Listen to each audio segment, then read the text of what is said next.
Hello friends, போன வீடியோவில் வெளிநாட்டு வாழ்க்கையை பற்றி நான் கொஞ்சம் ரொம்ப சேடாக சொல்லிட்டனோ. மைனஸ்ன்னு ஒன்று இருந்தால் ப்ளஸ்ன்னு ஒன்று இருக்கத்தானே ஆகணும். ஓகே, சில ஆட்களோட மைண்டில் இருக்கிற பாயிண்ட் ஆஃப் வியூவில் இருக்கிற ப்ளஸ்ஸை பார்க்கலாமா? இந்த வாழ்க்கை அழகும் ஆடம்பரமும் நிறைஞ்சு இருந்தாலும் நம்ம சொந்த பந்தங்கள்லாம் விட்டு இங்கே தனியாக இருக்கக்கூடிய ஒரு வழி இருக்கு. அது ரொம்ப கஷ்டங்க. அப்படின்னு யாராவது உங்ககிட்ட சொன்னாங்கன்னா நம்பிடாதீங்க. இங்க இருக்க முக்காவாசி பயபிள்ளைங்க ஃபுல்லாமே சொந்த பந்தங்கிட்ட இருந்து தப்பிக்கிறதுக்காக தான் இந்த ஊர்ல எல்லாம் இருக்காங்க. அதுவும் முக்கியமா கல்யாணமான பெண்கள். எப்பா நான் என்ன ஏதோ சொல்லப்பா, பொதுவா சொன்னேன். ஸோ இங்க நிறைய பேரை கேட்டீங்க அப்படின்னா, சொந்த பந்தங்களை கிட்டக்க இருந்து பிரச்சனையை வர வைக்கிறதுக்கு நாங்க தூரம் இருந்து சந்தோஷமா இருந்துக்கிறோம்.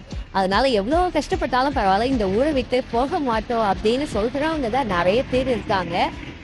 நான் சொல்றது நம்பலைன்னா கீழே கமெண்ட்ல யாராவது போடுங்க, அப்ப நம்புவாங்க.